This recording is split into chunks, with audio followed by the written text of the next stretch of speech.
Hello everyone, welcome to the new video. நம்ம motor தொழிலை பொறுத்த வரைக்கும் இன்சூரன்ஸ் எவ்வளவு முக்கியமான விஷயம்ன்றது நம்ம எல்லாருக்குமே தெரியும். இது புதுசா இந்த ஃபீல்டுக்கு வரக்கூடிய புதுசா இந்த டாக்ஸி பிசினஸ்க்கு வரக்கூடியவங்க, டாக்ஸி பிசினஸ் ஆகட்டும், கமர்ஷியல் பிசினஸ், அதாவது லாரி ஓட்டோ எதுவாக இருந்தாலும் கமர்ஷியல் பிசினஸ்க்கு புதுசா வரவங்களுக்கு இதை பத்தி பெருசா ஐடியா இருக்காது. ஒரு சின்ன ஒரு ஆக்சிடென்ட் ஆயிடுச்சுன்னா எப்படி நம்ம இது கிளைம் பண்றது, ஃபர்ஸ்ட் அந்த இடத்துல என்ன பண்ணணும் அப்படின்றத பத்தி அவங்களுக்கு பெருசா ஒரு ஐடியா இருக்காது. அதனால என்ன ஆகும், புது வண்டி வாங்கி போட்டு ஒரு பிசினஸ் ஸ்டார்ட் பண்ணும்போது வண்டியில யாராச்சும் வந்து முட்டிட்டாங்களேன்னு சொல்லிட்டு அவங்க கிட்ட பேசுறது, ராங்கா பேசுறது, அவங்க சின்ன சின்ன பேச்சுவார்த்தை அப்படி பெரிய சண்டையில வர்றது, கடைசியில கிளைமும் கிடைக்காது, பைசாவும் கிடைக்காது, அந்த மாதிரி நிலைமைக்கு நம்ம போயிடுறது, அந்த மாதிரி எல்லாம் நடக்கும். அந்த மாதிரி எல்லாம் பண்ணாம ஒரு ஆக்சிடென்ட் ஆயிடுச்சுன்னா என்ன ஒரு நடைமுறை நம்ம பண்ணணும் அப்படின்றத பத்தி எனக்கு தெரிஞ்ச அளவுக்கு நான் உங்களுக்கு இந்த வீடியோல எக்ஸ்பிளைன் பண்றேன். வாங்க வீடியோக்குள்ள போலாம். Welcome to the new video. 2 days முன்னாடி ஒரு தம்பி எனக்கு மெசேஜ் பண்ணியிருந்தாங்க. அவர் நைட்ல வந்துட்டு இருந்தபோது ஸ்டாஃபை பிக்கப் பண்ண ஐடி கம்பெனில வண்டி ஓட்டிட்டு இருக்காங்க. அவங்க ஸ்டாஃபை பிக்கப் பண்ணிட்டு ஆஃபீஸுக்கு போற வழியில ஒரு ரோடு வேலை பண்ணக்கூடிய ஐஎஸ் டிபார்ட்மெண்ட்ல ரோடு வேலை பண்ணக்கூடிய ஒரு வண்டி வந்துட்டு இவங்க மேல மோதி இருக்கு. அவங்க அந்த இடத்துல ஸ்டாஃபுக்கு அர்ஜென்டா வேலைக்கு போகணும்ன்றதுனாலையும் அந்த இடத்துல நைட்ல ஒன்றும் பண்ண முடியாதுன்றதுனாலையும் அவங்க என்ன பண்ணிருக்காங்க, அந்த சூப்பர்வைசருங்க நம்பர் வாங்கிட்டு இவங்க வெண்டர் சூப்பர்வைசர் கிட்ட பேசிக்கிறேன் அப்படின்னு சொல்லிட்டு கிளம்பி வர சொல்லிட்டாங்க. இவங்க சூப்பர்வைசர், டிரைவரோட சூப்பர்வைசர். அந்த தம்பி இவர் என்ன பண்ணிருக்காங்க, கிளம்பி ஆஃபீஸ் போயிட்டாங்க. ஆஃபீஸ் போனதுக்கு அப்புறம் திருப்பி கால் பண்ணி இந்த ரோடு வேலை பண்ண சூப்பர்வைசர் கிட்ட அவங்க ஓனர் கிட்ட பேசுனதுக்கு அவங்க ரெஸ்பான்ஸ் கொஞ்சம் பாட்லியா தான் பண்ணாங்க. ஏன்னா அவங்க பெரிய பெரிய லெவல்ல பிசினஸ் பண்றவங்க. இவங்க என்ன பண்ணிருக்காங்கன்னு பாத்தீங்கன்னா 6000 ரூபாய் அவங்க கம்பெனில விட்டு சரி பண்றதுக்கு அவங்க நீங்க பாதி ஷேர் பண்ணுங்க, நான் பாதி ஷேர் போட்டு பண்ணிக்கிறேன் அப்படின்னு சொல்லிட்டு இந்த தம்பி சொன்னாங்க. ஏன்னா அந்த தம்பி ரொம்ப புதுசா வண்டி ஓட்டுறாங்க போல இருக்கு, புது வண்டி போல இருக்கு, அவங்களுக்கு தெரியல. ஏன்னா ரோடு வேலை பண்றவங்க அவங்க எல்லாம் பெரிய பெரிய பிசினஸ் பண்றவங்க, பெரிய கோடிகள்ல பிசினஸ் பண்றாங்க. அவங்களுக்கு இந்த 3000 6000ன்றதெல்லாம் பெருசா தெரியல. அவங்க என்ன சொல்லியிருக்காங்க, அதெல்லாம் நான் இந்த 1000 ரூபாய் 2000 ரூபாய்க்கெல்லாம் பஞ்சாயத்து பண்ண முடியாது, உங்களுக்கு வேணும்னா நான் டாக்குமெண்ட் வாங்கி கொடுத்துறேன் ஸ்டேஷன்ல இருந்து, நீங்க வேணா இன்சூரன்ஸ் கிளைம் பண்ணிக்க அப்படின்னு சொன்னாங்க. ஆனா இது மனிதாபடியா பார்க்கணும்னாக்கா அந்த தம்பி கேட்டதுக்கு அவரு ஏதாவது பண்ணியிருக்கணும். அது அந்த இடத்துல பேசி முடிவெடுத்தா தான் கிடைக்கும். அப்புறமா பேசுறதுனால எதுவுமே வாய்ப்பு கிடைக்காது. சரி, அதுக்கப்புறம் அந்த தம்பிக்கு நான் ஆறுதல் சொல்லிட்டு என்னென்ன பண்ணா நீ கவலைப்பட தேவையில்ல தம்பி, நீ நம்ம சொல்ற மாதிரி பண்ணு, உனக்கு பிரச்சனை இல்லாம நீ இன்சூரன்ஸே கிளைம் பண்ணி எடுத்துக்கோ, தேவையில்லாம இந்த 3000 ரூபாய்க்கு 6000 ரூபாய்க்கெல்லாம் ஸ்டேஷனுக்கெல்லாம் போயிட்டு இருந்தீங்கன்னா உன்னோட டைமும் பணமும் தான் வேஸ்ட் ஆகும். அதனால அதுக்கெல்லாம் தேவையில்லை, நம்ம இன்சூரன்ஸ் எதுக்கு போட்டிருக்கோம் அப்படின்றத அவரை சொல்லி உணர்த்திட்டு நான் கொஞ்சம் அட்வைஸ் கொடுத்துருக்கேன். அது அவங்களுக்கு யூஸ்ஃபுல்லா இருக்குன்னு நம்புறேன். சரி, நம்ம இப்போ மேட்டருக்கு வருவோம். இன்சூரன்ஸ்ன்றது நம்ம ஆட்டோமொபைல்ஸ் தொழிலை பொறுத்த வரைக்கும் எந்த ஒரு கமர்ஷியல் பிசினஸா இருந்தாலும் சரி, ஓன்போர்டு வண்டி வச்சிருக்கிறவங்களா இருந்தாலும் சரி, இன்சூரன்ஸ்ன்றது இப்போதைக்கு கட்டாயமாகி இருக்காங்க. முன்னாடி எல்லாம் என்ன பண்ணுவாங்கன்னு பாத்தீங்கன்னா தேர்ட் பார்ட்டி இன்சூரன்ஸ் போடாம ஓன் டேமேஜ் மட்டும் போடுவாங்க. ஏன்னா கம்மியான இன்சூரன்ஸ் பிரீமியம் கட்டணும்னு சொல்லிட்டு ஓன் டேமேஜ் இன்சூரன்ஸ் மட்டும் எடுப்பாங்க. சில பேர் என்ன பண்ணுவாங்க, தேர்ட் பார்ட்டி இன்சூரன்ஸ் மட்டுமே எடுப்பாங்க. கமர்ஷியல் வண்டிக்கு தேர்ட் பார்ட்டி இன்சூரன்ஸ் மட்டுமே எடுப்பாங்க. ஓன் போர்டுனாக்க ஓன் டேமேஜ் மட்டுமே எடுத்து வச்சு ஓட்டுறவங்க நிறைய பேர் இருந்தாங்க. ஆனா இப்போ ரீசெண்டா நிறைய பிரச்சனைகள் வந்து நிறைய பேர் அடிப்பட்டு இறக்குறது எல்லாம் ஆனதுனால சுப்ரீம் கோர்ட் என்ன பண்ணிருக்காங்கன்னு பாத்தீங்கன்னா தேர்ட் பார்ட்டி இன்சூரன்ஸ் கம்பல்சரியா போட்டாங்க. அதுக்கப்புறம் தான் நம்ம ஒரு 4 இயர்ஸ் பாத்தீங்கன்னா 2 வீலர் எல்லாம் வாங்கும்போது 5 இயர்ஸ்க்கு உண்டான தேர்ட் பார்ட்டி இன்சூரன்ஸ் மஸ்டா போட்டு விட்டுருவாங்க. அதுக்கப்புறம் நீங்க ஓன் டேமேஜ் தேவைன்னா கட்டுங்க, கட்டலன்னா விட்டுருங்க அப்படின்ற மாதிரி தேர்ட் பார்ட்டின்றது மஸ்ட் ஆகிட்டாங்க. அதனால இப்போ இருக்கிற சிச்சுவேஷன்ல தேர்ட் பார்ட்டி இன்சூரன்ஸ் ஆச்சு மினிமா எல்லாரும் போட்டு தான் ஆகும். ஓன் டேமேஜ் உங்க வண்டிக்கு பிரச்சனை இல்லைன்னாக்கா நீங்க ஓன் டேமேஜ் தேவையில்லை, தேர்ட் பார்ட்டி மட்டும் எடுத்தா போதும். இப்போ நம்ம புதுசா வண்டி வாங்கும்போது அந்த ஷோரூம்ல இருக்கிறவங்களே நம்மளுக்கு, அதாவது எந்தெந்த பிராண்டு நம்ம எடுக்கிறோமோ அந்த பிராண்டோட டீலர் நம்மளுக்கு அவங்க டைப் வச்சிருப்பாங்க ஒரு இன்சூரன்ஸ் கம்பெனி கூட. நம்மளுக்கு எந்த இன்சூரன்ஸ் கம்பெனி தேவைன்னு சொன்னீங்கன்னாக்கா அவங்க இன்சூரன்ஸ் போட்டு கொடுக்குறாங்க இல்லையா. அதுல நம்ம ஓன் டேமேஜ் மட்டும் தேர்ட் பார்ட்டி மட்டும் எல்லாம் பார்க்க முடியாது. அவங்க ரெண்டுமே காம்ப்ரஹென்சிவா தான் போடுவாங்க. ரெண்டும் சேர்ந்தது தான் காம்ப்ரஹென்சிவ்னு சொல்லுவாங்க. அதனால நம்மளுக்கு இது எதனால என்னென்ன யூஸ்ன்னு பாத்தீங்கன்னா, இது ஒரு இன்சூரன்ஸ் போடுறதுனால நம்ம வண்டிக்கு ஏதாவது டேமேஜ் ஆயிடுச்சுன்னா நம்ம சரி பண்றதுக்கு, வண்டியில பயணிக்கிற பாசஞ்சருக்கு, வண்டி ஓட்டக்கூடிய டிரைவர்ஸுக்கு, இது இல்லாம நம்ம வண்டி போய் வேற யாராவது ஆக்சிடென்ட் ஆகி அவங்களோட உடமைக்கோ உயிருக்கோ ஏதாவது பாதிப்பு ஏற்பட்டுச்சுன்னாக்கா அவங்களுக்கும் நம்ம கிளைம் கொடுக்கணும். நம்ம வண்டி இன்சூரன்ஸ் அதுக்கு தான், நம்ம எல்லாத்துக்கும் சேர்த்து தான் நம்ம பண்றோம். அது இல்லாம ஒரு மரம் விழுறது, இல்லை ஒரு காற்று புயல் ஏதாவது வந்து தண்ணி ஏறுறது, வண்டியில டோட்டல் டேமேஜ் ஆகுறது ஆக்சிடென்ட்ல, இதெல்லாம் நம்மளுக்கு கிளைம் பண்ணி நம்ம வண்டிக்கு ஒரு இன்சூரன்ஸ் எடுத்துக்கிறோம். நம்மளோட வண்டியோட டோட்டல் அமௌண்ட்டுக்கு. ஒரு பெரிய ஆக்சிடென்ட் ஆயிடுச்சு, ஃபுல்லா டேமேஜ் ஆகி போயிடுச்சுனாக்கா நம்மளுக்கு அந்த வண்டிக்கு எவ்வளவு இன்சூரன்ஸ் பண்ணிருக்கோம் அந்த டோட்டல் அமௌண்ட்டும் நம்மளுக்கு திருப்பி வந்துடும். அதனால இதுக்கு தான் நம்ம போட்டு வச்சிருக்கிறது இன்சூரன்ஸுங்கிறது. அது ஃபர்ஸ்ட் நம்ம தெரிஞ்சுக்கணும். அதுக்கப்புறம் நம்ம வண்டி வாங்கி புதுசா ஓட்டுறோம், நம்ம கமர்ஷியல் பிசினஸுக்கே வருவோம். நம்ம கமர்ஷியல் பிசினஸுக்காக ஒரு ஆட்டோ ஓட்டுறோம், இல்ல ஒரு டாக்ஸி ஓட்டுறோம், ஒரு லாரி வாங்கி போட்டு ஓட்டுறோம், பஸ் ஓட்டுறோம், எதுவா இருக்கட்டும். அந்த வண்டி வாங்கி போட்டு ஓட்டும் போது நம்ம வண்டி புதுசா வந்து ஓட்டுறோம். ஓட்டி ஒரு ஃபர்ஸ்ட் 1 மாசத்துலயே 2 மாசத்துலன்னு வச்சுங்களேன். புதுசா வண்டி ஓட்டும் போது அவங்களுக்கு பெருசா இந்த ஐடியா இருக்காது. இந்த ஃபீல்டுல புதுசா வரவங்களுக்கு, முன்னாடி இருந்தவங்களுக்கு தெரியும், புதுசா வரவங்களுக்கு ஒரு ஐடியா இருக்காது. அவங்க என்ன பண்ணுவாங்க, வண்டி ஓட்ட சொல்லல பின்னாடி யாராவது வந்து திடீர்னு இடிப்பாங்க. சிட்டியை பொறுத்த வரைக்கும் வண்டியில முட்டை தட்டுறதெல்லாம் ஒரு சாதாரணமான விஷயம். வண்டியில முட்டாம தட்டாம எல்லாம் இந்த சிட்டில எல்லாம் ஓட்டவே முடியாதுன்னு தான் சொல்லணும். அப்படி ஏதாச்சும் ஒன்று தட்டி ஒரு டெண்ட் ஆகுது, பம்பர் உடஞ்சு போகுது, இல்ல பானட்டு சொட்டையாகுது, டோர் சொட்டையாகுது அப்படின்னு சொல்லிட்டு நாம என்ன பண்றாங்க, இப்ப புதுசா வரவங்க என்ன பண்ணாங்கன்னு பாத்தீங்கன்னா, அவங்களுக்கும் ஒரு இது இருக்கு இல்லையா, வண்டி புதுசா வாங்கி அவங்க குழந்தை மாதிரி பாத்துப்பாங்க. வந்து எவனாச்சும் இடிச்சுட்டு டெண்டாக்கியாச்சு அப்படின்னாக்கா அவங்க மேல தப்பு இருந்தா கூட அவங்க ஒத்துக்க மாட்டாங்க. புதுசா வரவங்க என்ன பண்ணுவாங்க, இறங்கி போயிட்டு சண்டை போடுவாங்க. என்ன சார் நீங்க இடிச்சிட்டீங்க அப்படி இப்படின்னு சொல்லி இடிச்சிட்டாங்க அப்படின்னு சொல்லிட்டு பேசி வாக்குவாதம் ஆயிடுவாங்க. அந்த வாக்குவாதமே பெரிய பிரச்சனையில கொண்டு போய் விடும். அதுல நம்ம நிறைய பார்த்திருக்கோம், அடிதடி ஆகும், வண்டி அவங்க திருப்பி அடிப்பாங்க, வண்டி உடைப்பாங்க. அதுக்கப்புறம் கிளைம் பண்றதுக்கு பிரச்சனை ஆயிடும். இவங்க காசும் தர மாட்டாங்க, இடிச்சவங்க காசும் தர மாட்டாங்க. அதனால நம்ம அந்த மாதிரி எல்லாம் போயிடக்கூடாது. ஒரு புதுசா நம்ம வண்டி எடுத்து ஓட்ட வரீங்க அப்படின்னாக்கா நம்ம இது தயவு செய்து மனசுல வச்சுக்கோங்க, ஒரு ஆக்சிடென்ட் ஆகதான் செய்யும். வண்டின்னா ஆக்சிடென்ட் ஆகதான் செய்யும், ரோடுல போற வண்டிங்க தானே, முட்டைதான் செய்யும் அப்படின்னு ஒரு மைண்ட் செட்டோட தான் நம்ம வண்டி ஓட்டவே போகணும். அப்படி இருக்கும்போது நம்மளுக்கு முட்டையாச்சுனாலும் நம்ம கவலைப்படக்கூடாது. நம்ம உசுருக்கோ நம்ம ஹெல்த் பிசிக்கலா நம்மளுக்கு எந்த ஒரு டேமேஜ் ஆகாத வரைக்கும் நம்ம அதை பத்தியும் கவலையே படக்கூடாது. ஏன்னா நம்ம அதுக்கு தான் இன்சூரன்ஸ் போட்டு வச்சிருக்கோம். அதனால நம்ம இன்சூரன்ஸ் போடுறது நம்ம மைண்ட் ஃப்ரீயா வண்டி ஓட்டுறதுக்கு தான். அதனால நம்ம என்ன பண்ணோம், ஒரு டேமேஜ் ஆயிடுச்சு அப்படின்னாக்கா மெதுவா இறங்கி போய் அமைதியா பேசுங்க. ரொம்ப ராஷா எல்லாம் பேசக்கூடாது, ரூடா பேசக்கூடாது. பின்னாடி வந்து இடிச்சது அவங்களோட தப்பு தான். நம்ம வண்டிக்கு டேமேஜ் ஆகல, அவங்க வண்டிக்கு டேமேஜ் ஆனாலும் அவங்களுக்கு தான், அவங்க மேலதான் தப்புன்னு தெரியுது. பின்னாடி வந்து இடிச்சா, சைட்ல வந்து இடிச்சாக்கா சைட்ல வந்து இடிக்கிற பொசிஷன் அது பார்ப்பாங்க. முன்னாடி போய் இடிக்கிறது மட்டும்தான் நம்மளோட மெயின் தப்பு. சைடுல இடிக்கிறதும் நம்மளோட தப்பு இருக்கும். அது அந்த பொசிஷனை பொறுத்து தான், எங்க இருக்குது, எங்க ஆக்சிடென்ட் ஆச்சுன்ற விஷயத்தை பொறுத்து தான். அதனால நம்ம என்ன பண்ணோம்னு பாத்தீங்கன்னா, முதல்ல இறங்கின உடனே வண்டி முட்டி இருக்குன்னு சொன்னா வண்டி அப்படியே ஸ்டாப் பண்ணிட்டு ஃபர்ஸ்ட் ஆஃப் ஆல் அந்த போட்டோ எடுத்துருங்க. போட்டோ ஒரு வீடியோ, வண்டி நிக்கிற பொசிஷன், எந்த ரோடுல எந்த எப்படி இருக்கு, ரோடோட பொசிஷன் எப்படி இருக்கு, லேன் எப்படி இருக்கு, நம்ம கரெக்டா வந்திருக்கோமா அப்படின்றத பத்தி, அந்த வண்டியோட டோட்டல் எங்க இடிச்சிருக்குன்னு சொல்லி அந்த வண்டி நம்பரும் வண்டி இடிச்சிருக்கிற பொசிஷன் தெரியற மாதிரி போட்டோ எடுத்து வச்சுக்கோங்க. அதுக்கப்புறமா நீங்க டிராபிக்கு இடையூறு பண்ணாம நீங்க ஓரமா நிப்பாட்டுங்க வண்டியை. அவரு பின்னாடி வந்து இடிச்சவரையும் ஓரமா நிப்பாட்ட சொல்லுங்க வண்டியை. இடிச்சுட்டு ஒரு அமைதியா பேசுங்க. சார் உங்க மேலதான் தப்பு இருக்கு, நீங்க பின்னாடி வந்து இடிச்சிட்டீங்க, நான் முன்னாடி போயிட்டு அப்படின்னு சொல்லிட்டு அவரு ஆனா எகென்ஸ்டா சொல்லலாம். நீங்க சடனா பிரேக் போட்டதுனால நான் திடீர்னு வந்து இடிச்சிட்டேன், நீங்க சடனா பிரேக் போட்டா என்ன பண்ணுவோம் அப்படின்ற அப்படியெல்லாம் சொல்லி நிறைய பேர் மிரட்டுவாங்க. அப்படி என்னதான் மிரட்டினாலும் நீங்க பயப்படாம அமைதியா பேசுங்க. அப்போ நான் சடன் பிரேக் அடிக்கிறதெல்லாம் என்னோட விஷயம்.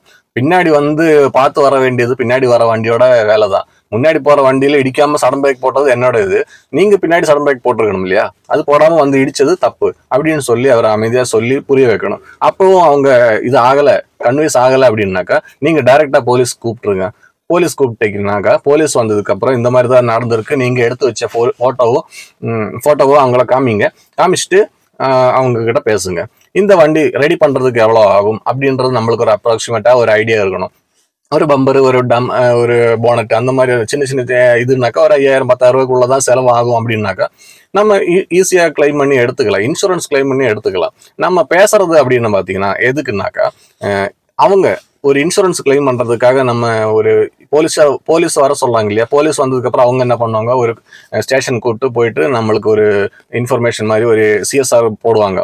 சிஎஸ்ஆரோட ஒரு காப்பி வாங்கி நம்ம வச்சுட்டு அதை வச்சு நம்ம இன்சூரன்ஸ் கிளைம் பண்ணி எடுத்துக்கலாம். அதுக்கு முன்னாடி நம்ம இவங்க கிட்ட பேச வேண்டியது, அதாவது பின்னாடி வந்து இடிச்சவங்க கிட்ட நம்ம ஒரு காசு வாங்குறதுக்காக பேசணும். என்னதுக்குன்னு பாத்தீங்கன்னா, நம்ம கமர்ஷியல் பிசினஸுக்காக வண்டி ஓட்டுறாங்க, நம்மளுக்கு தொழில் அதுதான். நம்ம ஒரு இன்சூரன்ஸுக்காக போனீங்கன்னாக்கா உங்களுக்கு ஒரு 10 நாள் நிக்கலாம் வண்டி. அந்த 10 நாள் நம்மளோட வாழ்வாதாரம் போச்சு இல்லையா, அது நம்மளோட மிஸ்டேக்கால கிடையாது. அந்த வண்டி ஓட்டினவங்க அவங்களோட அசரத அவங்களோட கவனக்குறைவால வந்து நம்ம மேல இடிச்சதுனால நம்மளோட 10 நாள் வாழ்வாதாரம் போயிடுச்சு. அந்த 10 நாள் வாழ்வாதாரத்துக்கு நீங்க ஏதாவது ஒரு காம்பன்சேஷன் கொடுங்க அப்படின்னு சொல்லிட்டு நாம நியாயமா கேட்கலாம். அதுக்கு ராஷா கேட்கறது, 4 பேரை கூட்டு கேட்கறது, 4 பேர் சங்கத்தால கூட்டு வந்து மிரட்டுறது, அப்படியெல்லாம் கேட்கறதுன்றது தப்பான விஷயம். நீங்க நார்மலா கேட்டு கொடுத்தா வாங்கிக்கலாம், அவ்வளவுதான். கொடுக்கலன்னா நம்ம விட்டுறணும், அவ்வளவுதான். பேசாம தேவையில்லாம பெரிய பிரச்சனை ஆக்கிடக்கூடாது. கொடுக்கலன்னா விட்டுருங்க. நம்மளுக்கு அந்த 10 நாள் சம்பளம் போச்சுன்னு சொல்லிட்டு நம்ம அமைதியா உட்காந்துக்கலாம். நம்ம மோட்டார் ஃபீல்டு இதெல்லாம் சாதாரணமான விஷயம்னு சொல்லிட்டு விட்டுடலாம். பிரச்சனைகள் நம்ம பெருசா உருவாக்கிடக்கூடாது. அப்படி அதுக்கப்புறம் என்ன பண்ணோம், நீங்க அந்த சிஎஸ்ஆர் கோப்பி இருந்தா கூட வாங்கிக்கலாம். இல்லைனாலும் இந்த சின்ன சின்ன டெண்டுக்கெல்லாம் பிரச்சனை கிடையாது. அவன் பிரச்சனை பண்ற ஆளா இருந்தா ஹிட் அண்ட் ரன் கொடுத்து பண்ணலாம். இல்லை நீங்க ஷோரூம்லேயே நீங்க இன்சூரன்ஸ் போடுறாங்க அப்படின்னாக்கா அவங்க உங்களுக்கு கிளைமுக்கு உண்டான சப்போர்ட் எல்லாம் ஈஸியா பண்ணி கொடுத்துருவாங்க. இல்ல உங்களுக்கு இப்போ கொஞ்சம் பெரிய அடி, ஒரு 50,000 ரூபாய்க்கு மேல உண்டான அடி அந்த மாதிரி இருந்துச்சுன்னா தான் நீங்க சிஎஸ்ஆர் எல்லாம் போட்டு அதோட கோப்பி வாங்கி இந்த ஏஜென்ட்டுக்கு கொடுத்து இல்லை டீலருக்கு கொடுத்தாச்சுனாக்கா அவங்க ஈஸியா கிளைம் பண்ணி கொடுத்துருவாங்க. அந்த மாதிரி இருக்கு. அந்த மாதிரி உங்களுக்கு ஒரு 10 நாள் 15 நாள் உங்களுக்கு டைம் வேஸ்ட் ஆகுதுன்ற பட்சத்துல அவங்க கிட்ட பேரம் பேசி ஏதாவது காசு கிடைச்சா நம்மளுக்கு வாழ்வாதாரம் மிஸ் ஆகுதுன்னு சொல்லிட்டு வாழ்வாதாரம் பாதிக்குதுன்னு சொல்லிட்டு நம்ம பேசி நியாயமா பேசலாம். சில பேர் கொடுத்துருவாங்க, மனசாட்சி இருக்கிறவங்க கொடுத்துருவாங்க. அந்த தம்பிக்கு அப்படி கொடுத்துருக்கலாம். ஆனா அவங்க அந்த மாதிரி எதுவும் பண்ணலை. 99% 95% ஆட்காரும் மனிதாபிமானம் பார்க்க மாட்டாங்க. காசு கிடைக்காது, நம்ம போச்சுன்னு தான் நினைச்சுக்கணும். அவங்க இன்சூரன்ஸ் போடுறதும் அதுக்காக தானே போடுறாங்க. அவங்க காசு செலவு பண்ணி இன்சூரன்ஸ் போடுறது நம்மளை இடிச்சாச்சுனாக்கா நம்ம கிளைம் பண்ணி எடுத்துக்கிறதுக்கு தான். அதனால காசு அவங்க கொடுக்கறதுக்கு ரூல்ஸ் எதுவும் கிடையாது. சரி, நம்மளுக்கு ஒரு 10,000 ரூபாய்க்கு உண்ட 5,000 10,000 கூட தான் சின்ன சின்ன டேமேஜ் ஆச்சு அப்படின்னாக்கா நம்ம என்ன பண்ணணும்னு பார்த்தீங்கன்னா, நம்ம அதுக்கு ஒரு சிஎஸ்ஆர் போடணும்னு கூட அவசியம் கிடையாது. நீங்க ஒரு இன்சூரன்ஸ் கிளைம் எடுத்துக்கிறதுக்காக நீங்க அப்ளை பண்ணி அது ஏஜென்ட் அந்த டீலரை பண்ணி கொடுத்துருவாங்க. அதுக்கு நம்ம என்ன பண்ணணும் பார்த்தீங்கன்னா, அங்கே வண்டி கொண்டு போய் விட்டாச்சுனாக்கா அவங்க ஒரு இன்ஸ்பெக்ஷன் வருவாங்க. அந்த இன்சூரன்ஸ் எந்த கம்பெனியில் போட்டிருக்காங்களோ அந்த கம்பெனிலேருந்து இன்சூரன்ஸுக்கு இன்ஸ்பெக்ஷன் வருவாங்க. இன்ஸ்பெக்ஷன் வந்துட்டு அவங்க என்ன பண்ணுவாங்க, கிளைம் ஓகே பண்ணுவாங்க. ஓகே பண்ணதுக்கு அப்புறம் அவங்க பார்ட்ஸ் எல்லாம் ஆர்டர் பண்ணி வர்றதுக்கு ஒரு வாரம் ஆகும். அதுக்கப்புறம் தான் வண்டி ரெடி பண்ணுவாங்க. அப்போ நம்ம என்ன பண்ணுவாங்க, அவங்க இன்ஸ்பெக்ஷன் முடிச்சதுக்கு அப்புறம் நம்ம ஒரு ரிக்வெஸ்ட் லெட்டர் மாதிரி கொடுத்தாச்சு அப்படின்னாக்கா வண்டி நம்மளுக்கு எடுத்து ஓட்ட முடியும். அந்த வண்டி எடுத்து நம்ம ஓட்டிக்கலாம். மேலும் ஏதாவது டேமேஜ் ஆச்சுன்னா அது கிளைம் பண்ண முடியாது. அது மைண்ட்ல வச்சுக்கணும். அது நம்ம எதுவும் டேமேஜ் பண்ண மாட்டோம் அப்படின்ற மாதிரி ஒரு தைரியம் இருந்துச்சுனாக்கா நீங்க வண்டி எடுத்து ஓட்டிக்கலாம். அதுக்கப்புறம் பார்ட்ஸ் வந்ததுக்கு அப்புறம் டீலர் கூப்பிடுவாங்க. நீங்க எடுத்துட்டு போயிட்டு வண்டியை ரெடி பண்ணி எடுத்துட்டு வரலாம். மொத்தமா நம்மளுக்கு ஒரு 2-3 நாள் நிக்க வேண்டிய வேலை இருக்கும், அவ்வளவுதான். இதுக்கு போய் நம்ம டென்ஷன் ஆகி சண்டை போடுறது, நம்மளோட ஸ்ட்ரெஸ் ஆகுறது. ஸ்ட்ரெஸ் ஆயிடுச்சுனாலே திருப்பி வண்டி ஓட்டவே முடியாதுங்க. இந்த ஃபீல்டோட நம்மளுக்கு ரொம்பவே ஒரு வெறுப்பு ஏற்படும். அதனால நம்ம ஸ்ட்ரெஸ் எல்லாம் ஆகக்கூடாது. டேமேஜ் ஆயிடுச்சா மாத்திக்க வேண்டியதா, இன்சூரன்ஸ்ல மாத்திக்க வேண்டியதா. பெருசா டேமேஜ் 50,000க்கு மேல 1,00,000 அந்த மாதிரி எல்லாம் பெரிய அடி ஆயிடுச்சு அப்படின்னாக்கா நம்ம வண்டி ஷோரூம்ல விட்டுட்டு நம்ம அந்த டைம்ல வேற பார்ட் டைம் ஏதாவது ஒர்க் பண்றது தான் பெட்டர். அந்த மாதிரி டைம்ல நம்ம என்ன பண்ணோம் பாத்தீங்கன்னா, அந்த சிஎஸ்ஆர் கோப்பியை நம்ம இதுவா பார்த்தோம். சிஎஸ்ஆர் கோப்பியை எஃப்ஐஆரா போடணும். எஃப்ஐஆர் போட்டதுக்கு அப்புறம் தான் நம்ம அது கேஸ் போட்டுட்டு ஒரு பிசிக்கல் டேமேஜ் இல்லை வண்டிக்கு டோட்டல் லாஸ் அந்த மாதிரி ஆகும்போது இன்சூரன்ஸ் கம்பெனிகளே மோஸ்ட்லி பண்ணுவாங்க. அது நம்ம ப்ரீமியத்தோட சேர்த்து கட்டினாக்கா அவங்க லீகல் சப்போர்ட் நம்மளுக்கு கொடுப்பாங்க. இல்லைன்னா நம்ம வெளியே பார்த்துக்கணும். அந்த மாதிரி இருக்கும்போது நம்ம எஃப்ஐஆரா போடணும். சிஎஸ்ஆரா எஃப்ஐஆரா கன்வெர்ட் பண்ணுவாங்க. கன்வெர்ட் பண்ணியாச்சுனாக்கா அவங்க அதை வச்சுட்டு நம்மளுக்கு டோட்டல் லாஸா இல்லை நம்மளுக்கு பிசிக்கல் லாஸ் ஏதாவது ஆயிடுச்சுனாக்கா அதுக்குண்டான அமௌண்ட் நம்மளுக்கு வாங்கி கொடுத்துக்கிறதுக்கு கோர்ட்டுக்கு கேஸ் போகும். அதுக்கு தான் எஃப்ஐஆர் போறது. அப்படி எஃப்ஐஆர் மேல கேஸ் நடக்கும். கேஸுக்கு அப்புறமா விதி வந்ததுக்கு அப்புறமா நம்மளுக்கு ஒரு எவ்வளவு இன்சூரன்ஸ் பண்ணிருக்கோமோ அதுக்கு ஏற்ற மாதிரி நம்மளுக்கு பேமெண்ட் கிடைக்கும். அதனால என்னதான் ஆச்சா என்னாலும் நம்மளுக்கு ஒரு ஆக்சிடென்ட் ஆகுதுனாக்கா நம்மளுக்கு பிசிக்கல் டேமேஜ் ஆகாத வரைக்கும் நம்ம கவலையப்படக்கூடாது. வண்டி டோட்டல் லாஸ் ஆகுதா பரவாயில்ல, ஆகட்டும். அந்த மாதிரி ஆனாலும் பரவாயில்ல, நம்ம இன்சூரன்ஸ் டோட்டல் கவரேஜ் போட்டிருக்கோம் அப்படின்னாக்கா நம்மளுக்கு அதை பத்தி கவலைப்பட்டுட்டு நம்ம வண்டி ஓட்டி ஸ்ட்ரெஸ் ஆயிட்டா, ஐயோ புதுசா வண்டி வாங்கியாச்சே, நம்ம டேமேஜ் ஆயிடுச்சு, இடிச்சுட்டு போயிட்டானே, அவன் ஒரு ரெஸ்பான்ஸ் பண்ண மாட்டானே அப்படின்னு சொல்லலாம் நம்ம ஃபீல் பண்ணவே கூடாது. இடிச்சுட்டு போட்டோம். அவனோட நம்பர் எடுத்துங்க, வண்டி நம்பர் எடுத்துங்க, ஹிட் அண்ட் ரன் இருக்கிற இடத்துல இடிச்ச மாதிரி அந்த மாதிரி போட்டோ எடுத்து வச்சுக்கோங்க. சின்ன சின்ன டேமேஜ்னா அப்படி பண்ணிக்கலாம். பெரிய இடிச்சுட்டு அவன் வண்டி நிப்பாட்டாம போயிடுச்சு அப்படின்னாக்கா இடிக்கிற ஸ்பாட்ல இருக்கும்போது இருக்கிற போட்டோ எடுத்துக்கங்க. அதுக்கப்புறம் அந்த வண்டி நம்பருக்கு தெரியற மாதிரி போட்டோ எடுத்துட்டு நீங்க போலீஸ்ல போய் எஃப்ஐஆர் போடுங்க. கம்ப்ளைண்ட் கொடுத்து எஃப்ஐஆர் போட்டாச்சுனாக்கா அவங்க அதை ட்ரேஸ் பண்ணி நம்மளுக்கு இன்சூரன்ஸுக்கு சப்போர்ட் பண்ணுவாங்க. இந்த மாதிரி இன்சூரன்ஸ் இருக்கும்போது நம்ம எதை பத்தி கவலைப்பட்டு சண்டை போடுறதுக்கு மெயினா நிறைய பேர் பார்த்துருக்கு. இப்போ ரீசெண்டா கூட நடந்திருக்கு. பைக்ல போறவங்க வந்திருக்காங்க, வண்டி மேல மோதி இருக்கு. டிரைவர் தேவையில்லாம நம்ம இந்த சொன்ன மாதிரி தான் டென்ஷன் ஆயிட்டு அவங்கள அடிக்க போயிருக்காங்க. அவங்க 2-3 பேர் இருக்காங்க, இறங்கி அடிச்சிட்டாங்க, வண்டியை உடச்சிட்டாங்க. அந்த மாதிரி பண்ணிட்டு போவாங்க. அது சின்ன ஒரு பிரச்சனைன்றது பெரிய பெரிய பிரச்சனையில போய் முடியும்.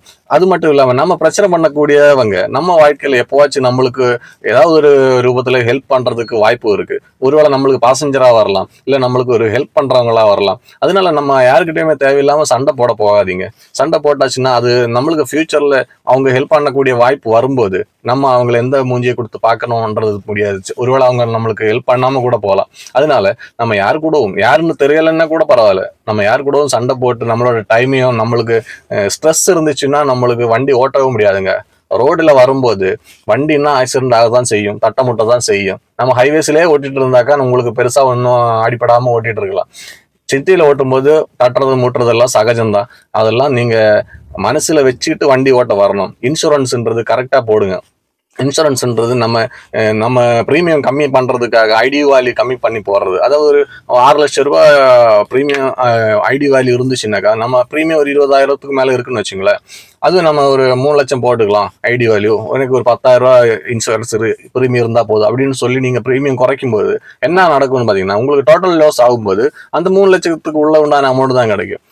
அது மட்டும் இல்லாம எல்லாமே கவர் ஆகுது. நம்ம எடுக்கும்போது பம்பர் டு பம்பர், எப்பவுமே இன்சூரன்ஸ் எடுக்கும்போது பம்பர் டு பம்பர் ஃபுல்லா கவர் ஆகிற மாதிரி இருக்கக்கூடிய காம்ப்ரஹென்சிவ் இன்சூரன்ஸ் எடுக்கணும். அது கூட 0 டிப்ரிசியேஷனும் ஆட் பண்ணி எடுக்கும்போது கொஞ்சம் உங்களுக்கு ப்ரீமியம் இன்க்ரீஸ் ஆகும். அப்படி இருந்தாலும் நம்மளுக்கு பிரச்சனை இல்லை. மஸ்டா நம்ம வண்டி வாங்கி ஒரு 2 இயர்ஸுக்கு கம்பெனிலே நம்ம அது கண்டினியூ பண்றது பெட்டர். ஏன்னா நம்மளுக்கு டக்குன்னு நம்மளுக்கு கிளைம் சப்போர்ட் அவங்களே பண்ணி கொடுக்கறதுக்கு வாய்ப்பு இருக்கு. ஒரு 2 வருஷம் கழிச்சுட்டு உங்களோட வண்டியோட ஐடி வேல்யூ குறைய நீங்க வெளியே பண்ணலாம். கிளைம் பண்ணியாச்சுன்னா கூட வெளியே பண்ணிக்கலாம். ஏன்னா கிளைம் பண்ணதுக்கு அப்புறமா பாத்தீங்கன்னா கம்பெனிலாம் பண்ணும்போது அவங்க இன்னும் ஹையான ஒரு ப்ரீமியம் கேட்பாங்க. அதனால நீங்க அந்த டைம்ல வேணா நீங்க வெளியில மூவ் ஆயிட்டு நல்ல ஒரு இன்சூரன்ஸ் கம்பெனியை பார்த்துட்டு நம்ம ஃபுல் கவரேஜுக்கு உண்டான ப்ரீமியம் போட்டுக்கலாம். அதனால ஒன்றும் தப்பு கிடையாது. மஸ்டா ஒரு 2 வருஷத்துக்காவது நம்ம எந்த வண்டி வாங்குறோமோ அந்த ஷோரூமோடவே நம்ம டைப் வச்சுக்கிற ஒரு கம்பெனியோட இன்சூரன்ஸ் எடுக்கிறது நல்ல விஷயம்னு நான் சொல்லுவேன். கடைசியா ஒன்று கூட சொல்லிடுறேன். வண்டி ஓட்ட வரும்போது வண்டின்னா முட்டை தட்ட தான் செய்யும். அதுக்காக யாராச்சும் முட்டையாச்சு தட்டியாச்சுன்னு சொல்லிட்டு நம்ம சண்டை போட போகாதீங்க, அடிதடிக்கு போகாதீங்க. அது பெரிய பிரச்சனைக்கு உண்டாகும். நம்மளுக்கு தட்டினவன் தட்டிட்டு போயிடுவான்.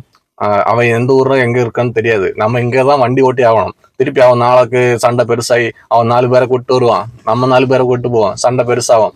நம்மளால நிம்மதியா வேலை பார்க்க முடியாது, வண்டி ஓட்ட முடியாது. அதனால நிம்மதியா வண்டி ஓட்டணும்னாக்கா இன்சூரன்ஸ் போட்டிருக்க அப்படின்ற ஒரு தைரியம் இருக்குன்னாக்கா நம்ம எதை பத்தியும் கவலைப்படாம வண்டி ஓட்டுங்க. மேக்ஸிமம் 99%. அதனாலதான் நான் எப்பவுமே எல்லா வீடியோலும் சொல்றது, நிறைய பேர் காண்டாக்ட் பண்ணும்போது சொல்றது என்னன்னா, உங்களுக்கு எக்ஸ்பீரியன்ஸ் இருந்தால் மட்டுமே கமர்ஷியல் பிஸ்னஸுக்கு வாங்க. ஏன்னா கமர்ஷியல் வண்டி ஓட்ட வரீங்க அப்படின்னாக்கா நீங்கள் இதெல்லாம் டெய்லி சந்திக்க வேண்டிய விஷயங்கள். ரோடில் பல பேரோட சண்டை போடுற மாதிரி சுச்சுவேஷன்ஸ் டெய்லி வரும். அதெல்லாம் உங்களுக்கு எக்ஸ்பீரியன்ஸ் இருந்தால் தான். யாராச்சும் வந்து நம்ம போய் இடிக்கிறது இல்லாமல் நம்ம போய் இடிக்க மாட்டோன்றது நம்மளுக்கு ஒரு 100% கான்ஃபிடன்ஸ் இருக்கலாம். அது இல்லாமல் யாராச்சும் எந்த சைட்ல இருந்தாவது வந்து இடிப்பாங்களா அப்படின்றது கூட நம்ம பார்த்து ஓட்டணும். 99% நம்மளோட கண்ட்ரோல், நம்ம ஃபுல்லாவே ஒரு கண்ட்ரோல் இருந்துச்சு, நம்ம கவனமா இருந்தது அப்படின்னாக்கா 99% ஆக்சிடென்ட் ஆகாது. 1% தான் நம்மளுக்கு ஏதாவது ஒரு வாய்ப்பு இருக்கு ஆக்சிடென்ட் ஆகாது. அதனால நம்மள அந்த அளவுக்கு எக்ஸ்பீரியன்ஸ் இருந்தால் மட்டும்தான் நீங்க கமர்ஷியல் பிசினஸுக்கு வரணும். இல்லைன்னா இந்த மாதிரி ஏதாவது பிரச்சனை வரும், டேமேஜ் ஆகும். அதெல்லாம் நிற்கும் போது ஃபினான்ஷியலா நம்ம பெரிய பிரச்சனையில கொண்டு போய் உள்ள தள்ளி விட்டுருவாங்க. அதனால உஷாரா வண்டி ஓட்டுங்க. வண்டி யாராச்சும் வந்து இடிக்க வந்தா கூட நம்ம கொஞ்சம் ஓரம் வாங்கி போற அளவுக்கு கொஞ்சம் எக்ஸ்பீரியன்ஸ் இருக்கணும். அந்த அளவுக்கு நீங்க வந்ததுக்கு அப்புறம் கமர்ஷியல் பிசினஸுக்கு வாங்க. இன்சூரன்ஸ் மஸ்டா ஒரு நல்ல இன்சூரன்ஸா எடுங்க. ஏதாச்சும் ப்ரீமியம் கம்மியா இருக்குன்னு சொல்லிட்டு ஏதாச்சும் ஒன்று எடுத்து வெட்டுறாதீங்க. அது உங்களுக்கு கிளைம் வரும்போது பெரிய பிரச்சனையாயிடும். பார்த்து பத்திரமா வண்டி ஓட்டுங்க. இந்த வீடியோ இதோட முடிச்சுக்கலாம். நன்றி, வணக்கம்.